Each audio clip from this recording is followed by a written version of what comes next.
Welcome back to New England Living. I'm your host, Rachel Holt. Up next, we're heading to southern New Hampshire to take part in a once-in-a-lifetime experience. Oh, hold on. For the past several decades, Andre Boucher and his son Jason have been introducing generations of New Englanders to the centuries-old sport of hot air ballooning. Good, I'm excited. With all our gear prepped, I hopped into Jason's basket and headed up for the ultimate bird's eye view. Are we off the ground? We are off the ground. Okay, off we go. Wish us luck.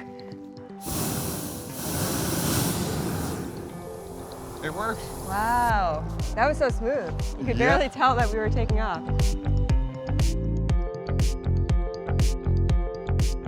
I can't believe how calm it is right now. Yeah. There's no turbulence in the balloon.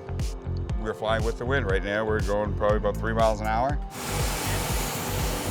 Yeah, you can see Boston over there, and that's 40 miles away. You can see so far, you can see everything.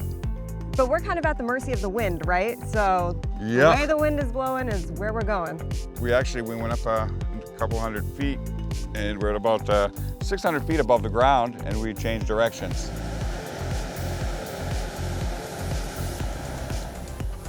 And what are you doing with the flames right here?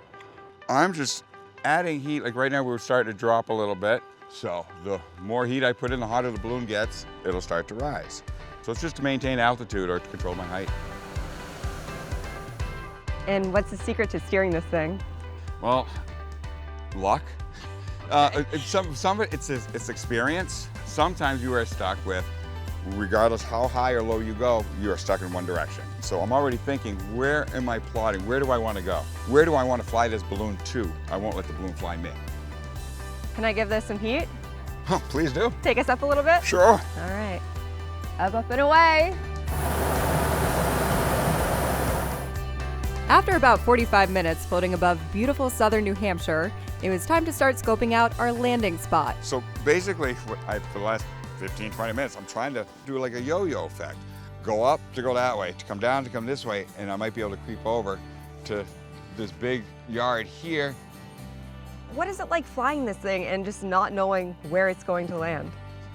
I know it's gonna land on the ground somewhere. Okay. How do people feel about you landing this balloon in their yard? Most people absolutely love it. They really do. Like, if I have a choice to land between 2 yards and I see 1 yard that has swing set and like kids around, I land there. Right. Because parents cannot be upset, you know, because the kids love it. Balloon. As we descended, we even got a unique brush with the treetops. And it's not dangerous to do this? I'm scared to ask. We're the only aircraft that it's okay to hit trees. Believe it or not, sometimes we actually use the tops of the trees to help slow down. I did buy you flowers this morning, Oh, see? thank you so much. Wow, how lovely. After a little searching, we finally found a place to land. All right, so you see this? All right, see where that red truck is? I'm bringing it down nice low, and we'll see if we can possibly hit this front yard. I'm not sure. Just We a picked plan. our spot? Maybe. Once the balloon was low enough, Jason's ground crew rushed to help out with the landing. Gonna have to cross the street. And then just slow me down. But yeah, we'll drop it right there. Oh, hopefully no cars are coming. And hold on, just hold on. All right.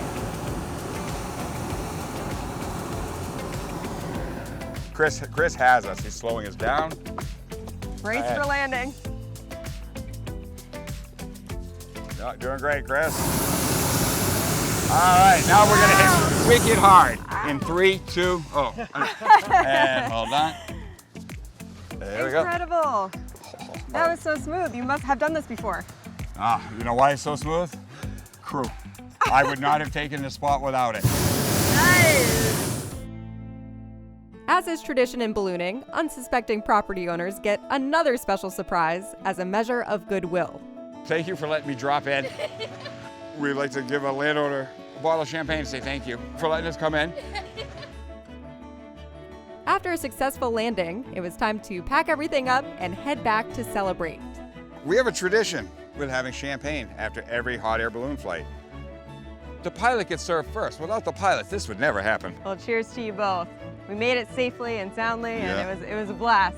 We have a balloonist prayer that we say after every flight. The winds have welcomed you with softness. The sun has blessed you with its warm hands. You've flown so high and so well. God has joined you in your laughter and set you back gently in the loving arms of Mother Earth. Cheers. Cheers.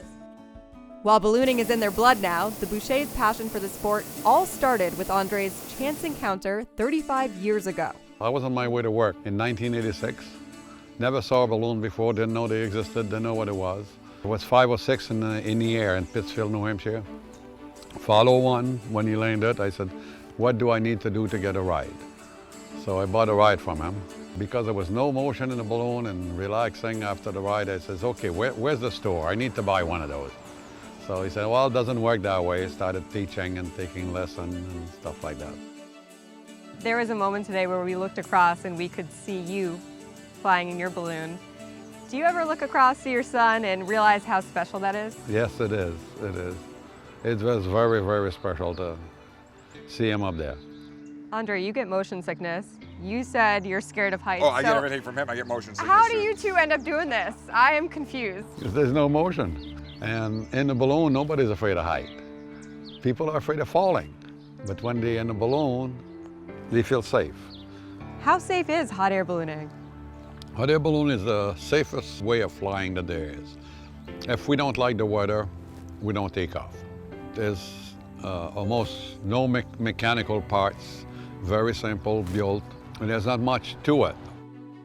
I love it when somebody stop and get out of their car and take pictures. I say to my passengers, see, I'm 75 years old and I still stop traffic. I still got it. Coming up after the break, we go face-to-face with extraordinary birds of prey when New England Living returns after this.